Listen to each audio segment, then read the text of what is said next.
चंद्रयान 3 के धमाकेदार सक्सेस के बाद इसरो अब सूरज को छूने निकला है।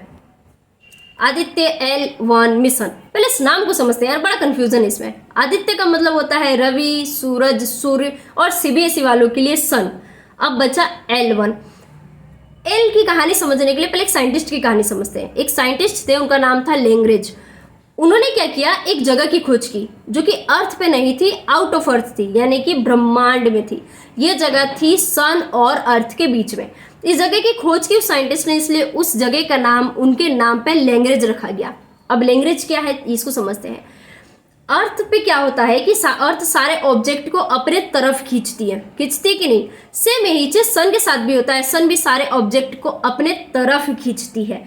जब ये दोनों अपने तरफ खींचते हैं तो क्यों खींचते हैं, क्योंकि दोनों के पास ग्रेविटेशनल फोर्स है, दोनों के अंदर ग्रेविटेशनल फोर्स काम करता है। ग्रेविटेशनल फोर्स सारी चीजों को अपने तरफ खींचता है, इसलिए हम गेंद ऊपर फेंकते हैं तो गेंद नीचे आ जाती है। लेकिन लेकिन लेकिन मानो ये अर्थ है, मानो ये सन है, दोनों के तरफ से ग्रेविटेशनल फोर्स लग रहा है। एक पॉइंट पे आके दोनों का ग्रेविटेशनल फोर्स मैच करता है और वहां पे ग्रेविटेशनल फोर्स इक्वल होके अपोजिट साइड काम करता है, जिस वजह से वहां का नेट फोर्स 0 हो जाता है और वहां पे कोई ग्रेविटेशनल फोर्स काम नहीं करता। इसको और सिंपल लैंग्वेज में समझो। सपोज करो ये पेन हमारा आदित्य L1 है, ठीक। यहाँ पे मैंने पृथ्वी की तरफ से 2 न्यूटन का फोर्स लगाया और फिर नीचे सन की तरफ से 2 न्यूटन का फोर्स लगाया। अगर मैं इसको दोनों तरफ से 2 न्यूटन का फोर्स लगा दूं तो अभी किधर जाएगा, पृथ्वी के पास जाएगा कि सूरज के पास जाएगा? ये कहीं नहीं जाएगा, क्योंकि इस पे इक्वल फोर्स लग रहा है ना, तो ये जहां पे है वहीं पे काम करेगा। ऐसा ही पॉइंट है सूरज और पृथ्वी के बीच में कि वहां पे कोई ग्रेविटेशनल फोर्स काम नहीं करता है, उसी को लैग्रेंज पॉइंट कहते हैं। अब L1, L2, L3, L4 वो 5 ऐसे पॉइंट है जहां पे ग्रेविटेशनल फोर्स नेट 0 हो जाता है। आई थिंक अब आपको आदित्य L1 का मतलब अच्छे से समझ में आ गया होगा। चंद्रयान 3 चांद पे लैंड किया, यानी कि हम चांद की सतह पे उतरे। वहां से चांद पे ऑक्सीजन होने के, गड्ढे होने के, पानी होने के और कई सारी जानकारियां हमें चंद्रयान 3 भेज रहा है। लेकिन आदित्य L1 को हम चांद पे लैंड नहीं करा सकते, जल जाएगा।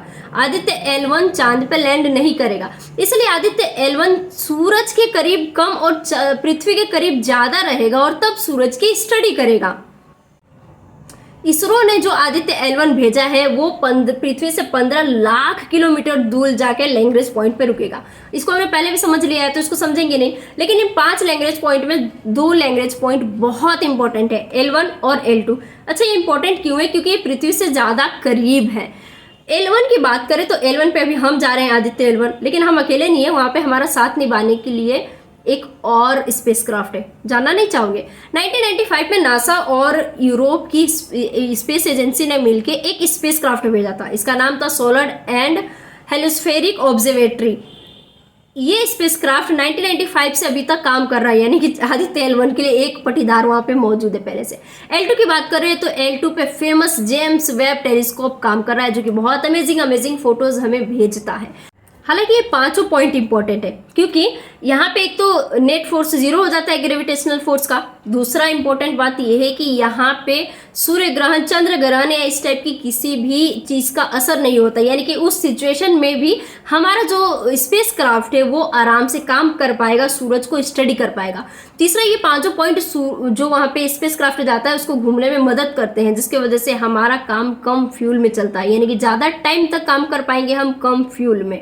सूरज पृथ्वी से 109 गुना बड़ा है, यानी कि 109 पृथ्वी को मिलाएंगे तब जाके एक सूरज बनेगा। सूरज और पृथ्वी के बीच का डिस्टेंस आप देखोगे तो 15 करोड़ किलोमीटर है, बाप रे बाप। और सूरज के हीट की बात करें तो सूरज के कोर में करीब 150 डिग्री सेल्सियस का हीट होता है, समझ रहे हो। और उसके फोटोस्फीयर में करीब 5000 से 6000 डिग्री सेल्सियस का हीट होता है। और उसके कोरोना में करीब 10 लाख डिग्री सेल्सियस का हीट होता है। 10 लाख समझ रहे हो, बहुत ज़्यादा हो गया। और इसी कोरोना को स्टडी करने के लिए हमारा आदित्य L1 जा रहा है। शायद यही वजह है कि हम सूरज पे अभी लैंडिंग नहीं कर सकते, पॉसिबल नहीं है, जल जाएंगे, मर जाएंगे। ऐसा कोई अभी मटेरियल अर्थ पे अवेलेबल नहीं है जो कि इतना हीट बर्दाश्त कर पाए।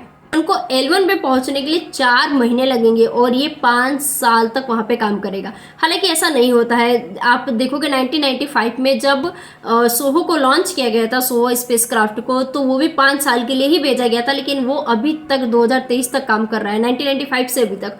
वैसे ही उम्मीद की जा रही है कि आदित्य L1 को 5 साल के लिए ही भेजा जा रहा है। ये 5 साल तक की हम लोग सोच के भेज रहे हैं कि अच्छा 5 साल तक ये अच्छे से काम करेगा, लेकिन ये भी हो सकता है कि उसके बाद 25 साल तक काम करे और हमें मैसेज देते रहे, सन की स्टडी करके हमें बताते रहे।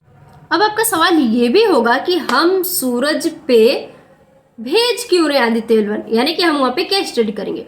देखो, हम सूरज के स्ट्रक्चर के बारे में स्टडी करेंगे, वहाँ पे टेम्परेचर कैसे बनता है उस टेम्परेचर के बारे में स्टडी करेंगे। आदित्य L1 हमें ये बताएगा कि सूरज के कोरोना में कौन कौन से परिवर्तन हो रहे हैं। कोरोना जहाँ का जो टेम्परेचर होता है 10 लाख डिग्री सेल्सियस होता है, वहाँ के टेम्परेचर के बारे में बताएगा। वहाँ पे जो तूफान आता है, गर्म तूफान, उसके बारे में बताएगा। जो गोले ठंडे हो जाते हैं उसके बारे में बताएगा। और वहाँ पे जो तूफान आते हैं, गर्म हवा के तूफान, जिसका असर इंडिया में मतलब या पूरे अर्थ में पड़ता है, उसके बारे में चीज़ें बताएगा। उसके घनत्व के बारे में, उसके वेग के बारे में, वहाँ चल रहे बड़े बड़े गोल, आग के गोलों के बारे में। ये सारी चीज़ें जो हमें सन की स्टडी करेगा और उसके बाद हमें पता चलेगा, तो हम सन को काफ़ी अच्छे से समझ पाएंगे। इसके बाद आप देखोगे कि जो हमारा आदित्य L1 है वो 7 पेलोड लेके जा रहा है। अगर आपको ये सारे पेलोड इंडिया में बने हैं, यानी कि स्वदेशी बने हैं, इसमें किसी की भी हेल्प हमने नहीं ली है। चंद्रयान 3 में तो नासा की थोड़ी सी हेल्प थी, लेकिन इसमें किसी की भी हेल्प नहीं ली गई। ये सब इंडिया में बने हुए हैं। इन 7 पेलोड की लिस्ट मैं आपको दे दूंगी, आपको देखना हो तो देख लीजिएगा। रहा हमारा आदित्य L1, जिसके वजह से आज हम प्राउड फील कर रहे हैं, क्योंकि इंडिया ने पहली बार ऐसा कुछ लॉन्च किया, ऐसा स्पेसक्राफ्ट लॉन्च किया जो कि सन पे जाके स्टडी करेगा और हमें प्राउड फील कराएगा। तो ऐसे इन्फॉर्मेटिव वीडियोस के लिए मेरे चैनल को सब्सक्राइब कीजिए, लाइक कीजिए और शेयर कीजिए। अगर आप मुझे इंस्टाग्राम पे देखते हैं तो वहाँ पे आप मुझे फॉलो कीजिए। Thank you. जय हिंद। वंदे मातरम।